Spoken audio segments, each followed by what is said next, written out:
Microsoft is making offline Windows accounts even harder to set up, which I know everyone is not very excited for. Tons of data breaches, concerns with Telegram's security, part 13, Mulvad updates, and more. Welcome to Surveillance Report 184, where we're dedicated to keeping you private and secure with the latest news in the past week. I'm Henry from Techlore. I am Nathan from The New Oil. Last week we did a call for some new sponsors, so again, if you're interested in sponsoring us, visit us at surveillancereport.tech, and you'll see a little link there that links to all our sponsor guidelines. We're really excited about people who've already reached out, and we definitely want to keep open those lines as well for future discussions.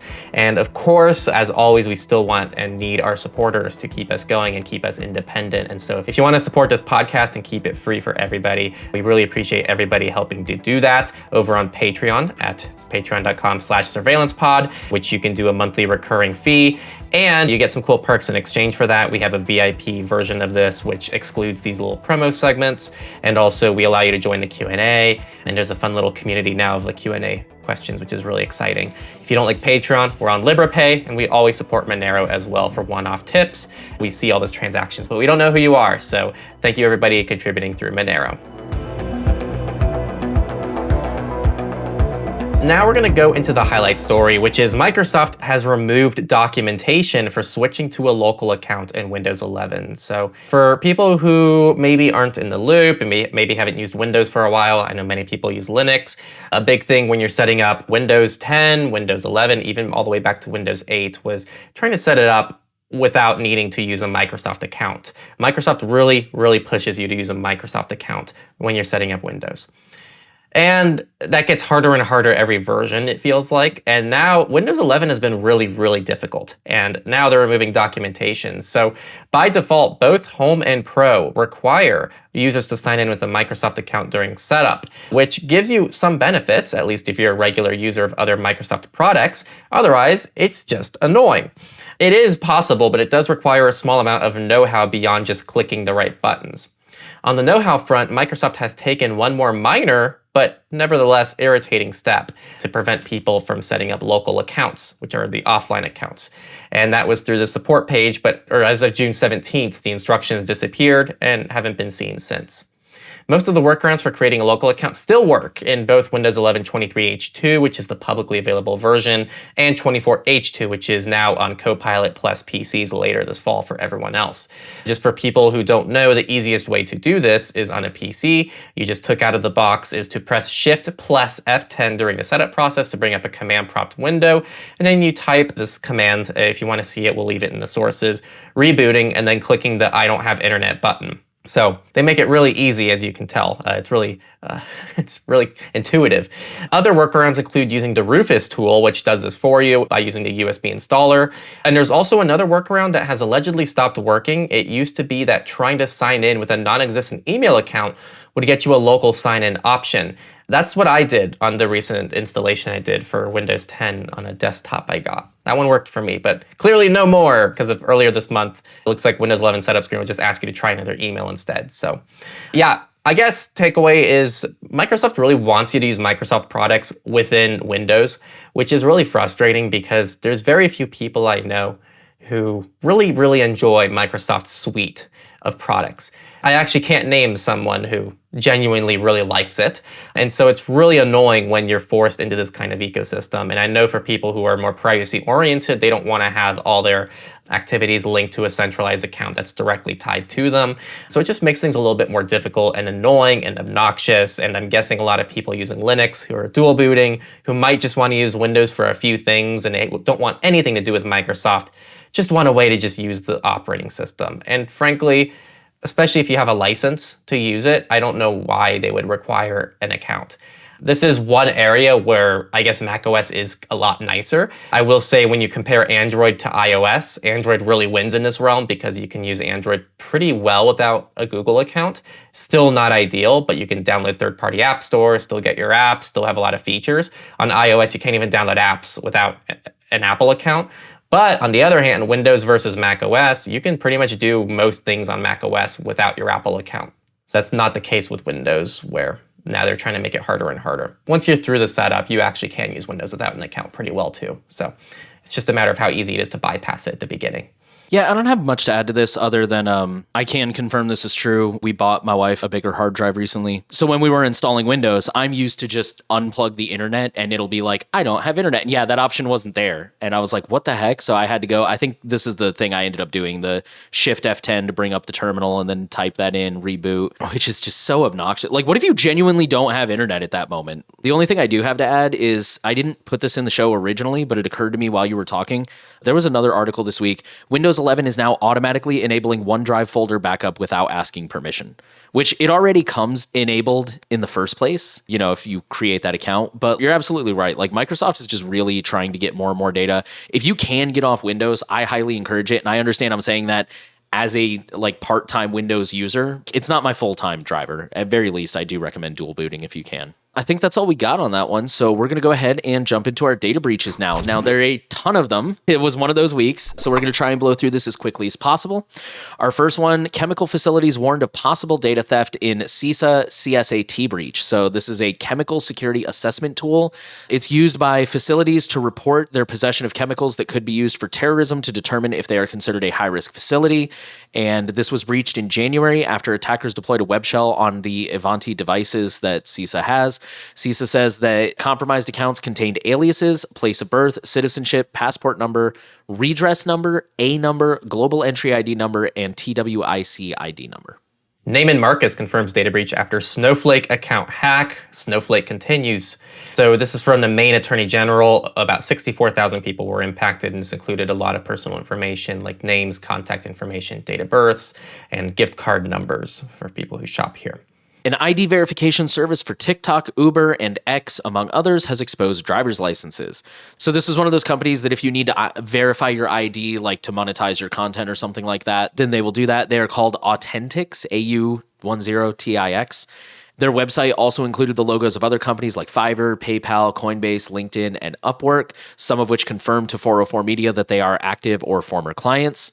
So this was actually, for the record, this was a cybersecurity researcher who found this leak and then reported it.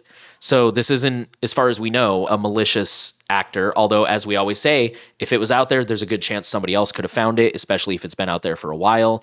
And 404 made the point that the news comes as more social networks and pornography websites are moving towards an identity or age verification model. Cybercriminals claims data breach of India's e-migrate labor portal. This helps people legally immigrate overseas, and according to the listing on a known cybercrime forum, the pseudonymous attacker published a small portion of the data containing names, email addresses, phone numbers, date of births, addresses, and passport details of people who signed up through this portal. Claims to have at least 200,000 internal and registered user entries, and that is where we're at with this story right now.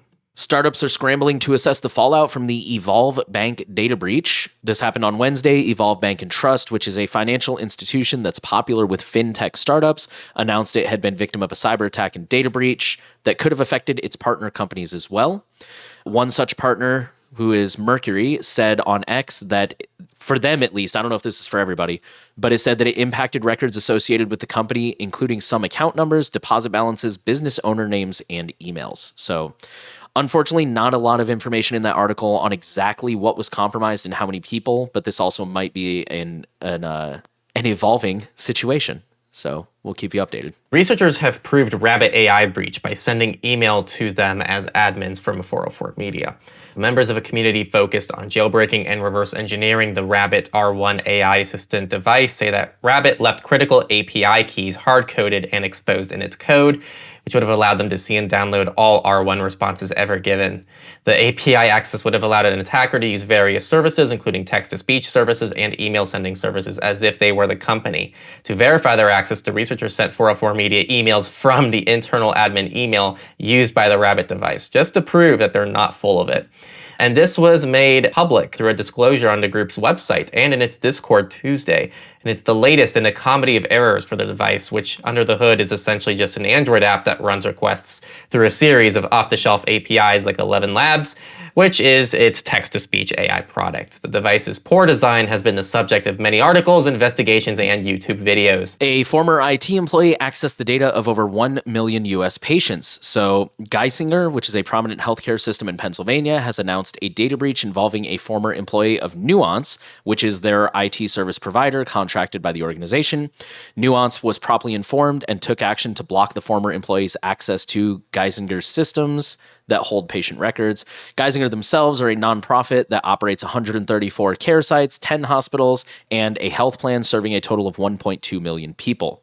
The data included full names, phone numbers, dates of birth, addresses, admission, discharge, transfer notes, medical record numbers, race and gender, and facility name abbreviation.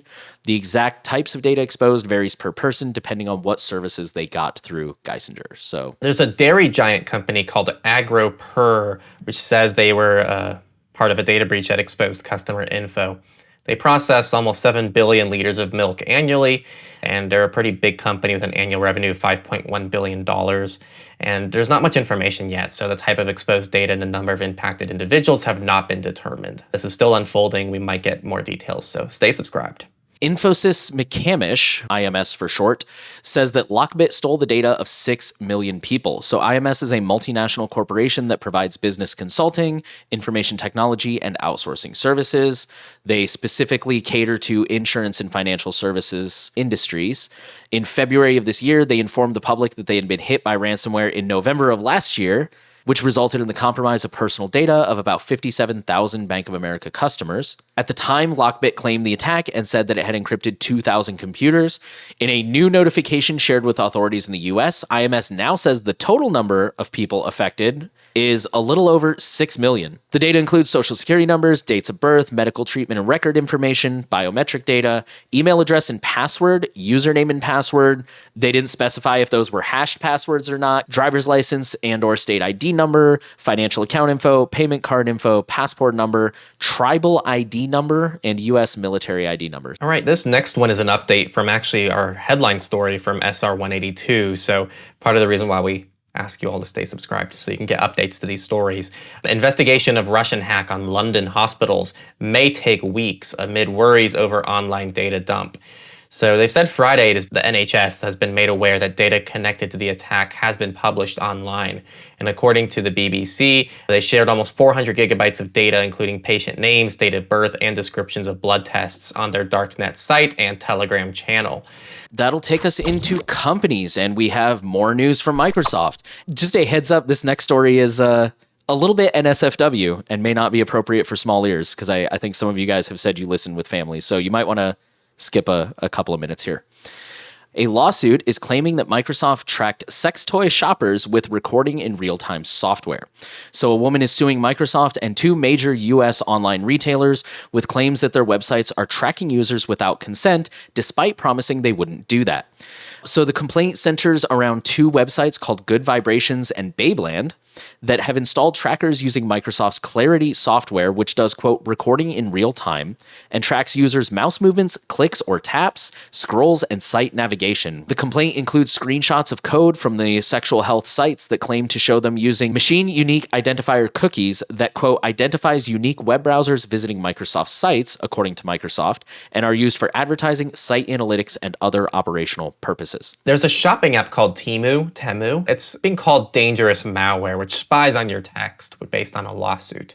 So this is from the Arkansas Attorney General Tim Griffin, who cited research and media reports exposing the app's nefarious design, which purposely allows them to gain unrestricted access to a user's phone operating system, including but not limited to a user's camera, location, contacts, texts, documents, and other applications. The complaint says that once installed, the app can actually recompile itself and change properties, including overriding the data privacy settings users believe they have in place. The compounding risks is the possibility that the Chinese owners, PDD Holdings, are obligated to share data with the government, and they said that Chinese laws mandate secret cooperation with Chinese intelligence apparatus, and we already know where this goes from there and why they might be concerned about this. So investigators strongly suspect that it already or intends to illegally sell stolen data from Western country customers to sustain a business model that's otherwise doomed for failure. Our next story is just kind of a quick update. Threads users can now share to the open social web, aka the Fediverse. So on Tuesday, Meta announced that it's now opening up its beta for sharing to the Fediverse to Threads users who are 18 and up, who are using Threads with a public account in global markets. With this beta, Meta is also taking on one of the larger initiatives around making the Fediverse more viable, which is user education.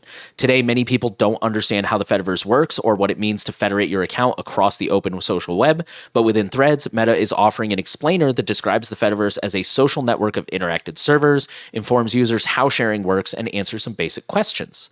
Alongside the expansion, Meta is now allowing authors of federated posts to like and see replies from the wider Fediverse. However, the final step of being able to respond to those replies with replies of your own is not yet live. Next one is really quick. I don't think the details are too relevant, but just a quick update for people who are following the Amazon healthcare thing. Amazon has consolidated Amazon Clinic into the One Medical brand. So Amazon One Medical is now what it's called. One Medical was the company they acquired, and this is essentially Amazon's way of trying to bring healthcare to people. It now offers more affordable per visit pricing. Customers can pay $49 for a video call visit or $29 to text message a doctor.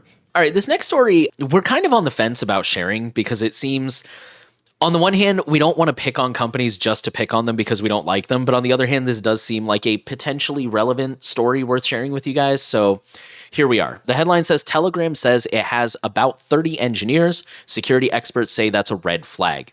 And that headline doesn't seem fully accurate, but we'll get there. So basically, Telegram's founder did an interview with Tucker Carlson, and there's a clip that's now going viral where he tells Tucker Carlson that Telegram only has about 30 employees. He's kind of bragging about that, about how they're supposed to be like super efficient and whatnot. But security experts seem a little put off by that. Like, for example, Matthew Green, who is a well-known cryptographer at Johns Hopkins University, told TechCrunch, quote, without end-to-end encryption, huge numbers of vulnerable targets and servers located in the UAE seems like that would be a security nightmare. For the record, Telegram argues that they do not have any data centers in the UAE. Eva Galperin from the EFF also said 30 engineers means there is no one to fight legal requests. There is no infrastructure for dealing with abuse and content moderation. If I was a threat actor, I would definitely consider this to be encouraging news. Every attacker loves a profoundly understaffed and overworked opponent. And then Telegram's spokesperson did confirm the company has 30 developers working on the apps and infrastructure, but claims they also have an additional 30 people on the core team, quote unquote. They didn't answer any specific questions from TechCrunch, like whether the company has a CSO, chief security officer, how many of the engineers are full-time, etc. A South Korean ISP has infected torrenting subscribers with malware. This reveals that the internet provider KT actively installed malware on the computers of over 500,000 subscribers. This was intended to interfere with BitTorrent traffic, presumably as a network management solution. A police investigation suggests that cost savings likely played a role too, which is not surprising given local file sharing habits. And for those curious what those habits are, supposedly, according to the article, file sharing continues to be popular in South Korea, but operates differently. They use something called web hard services, which is short for web hard drive.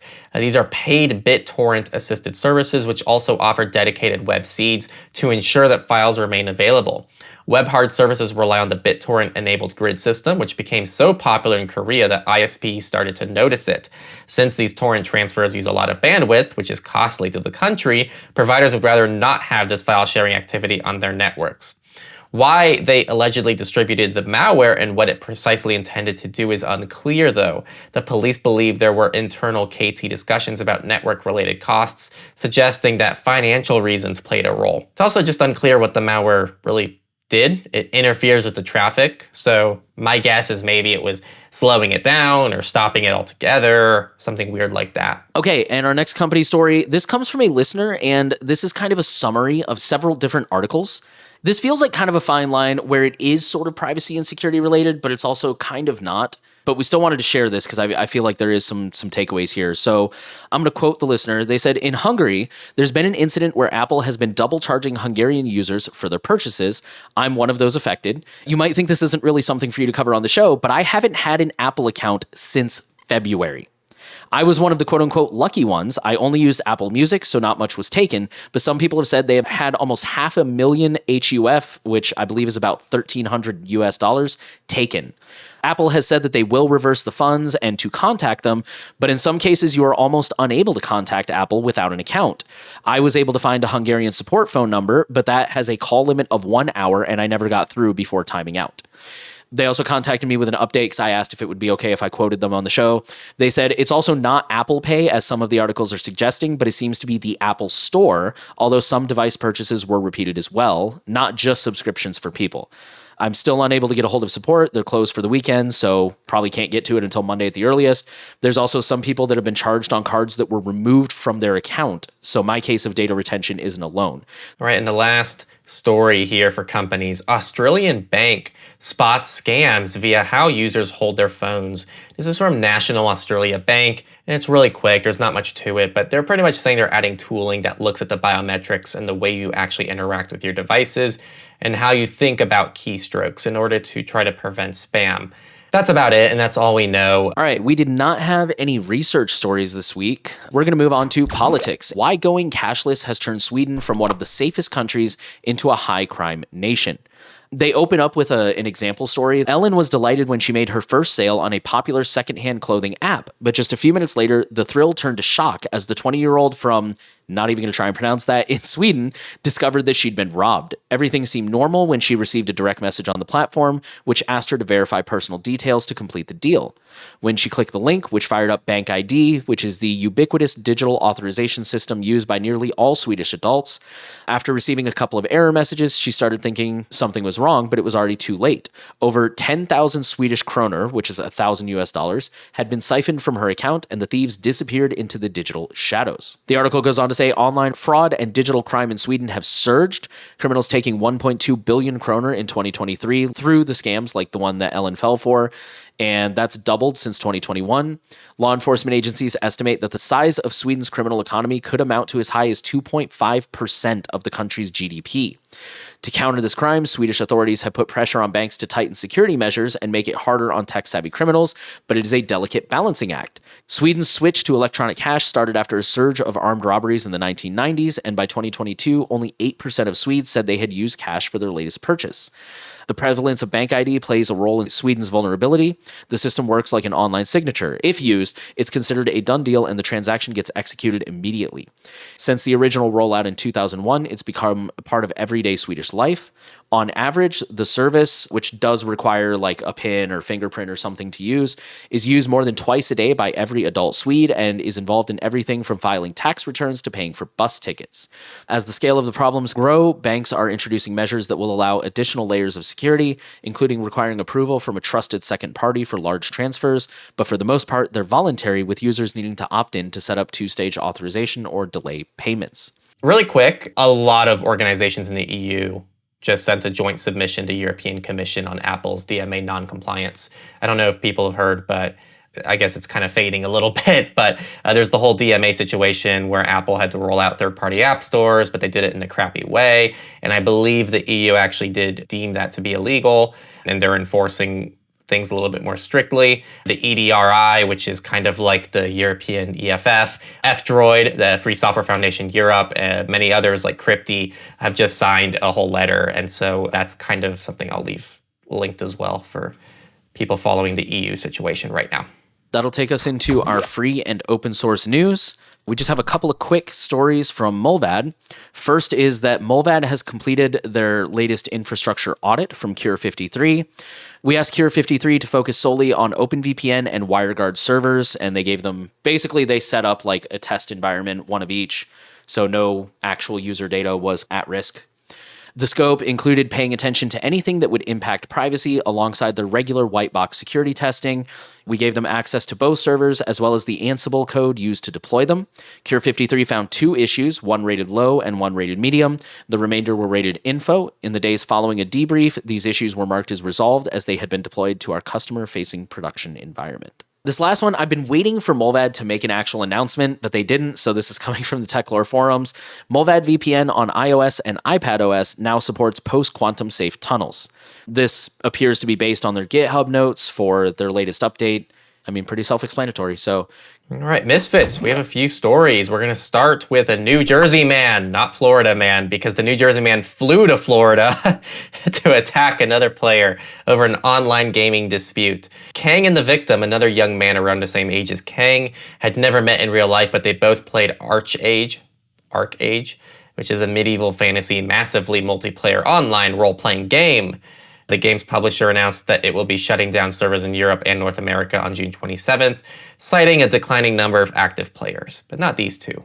So Kang flew from Newark, New Jersey to Jacksonville, Florida last Thursday after telling his mother that he was going to visit a friend he met while playing a video game.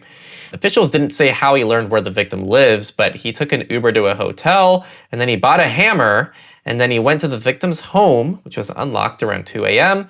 The victim was walking out of his bedroom when he was confronted by Kang, who hit him in the head with the hammer. The two struggled as the victim called for help.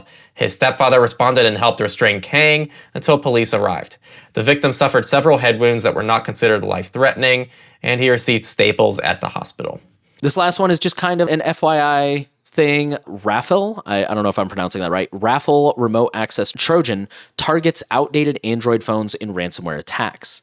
Checkpoint Research mentioned successful targeting of high-profile organizations, including government and military, with most victims being from the United States, China, and Indonesia.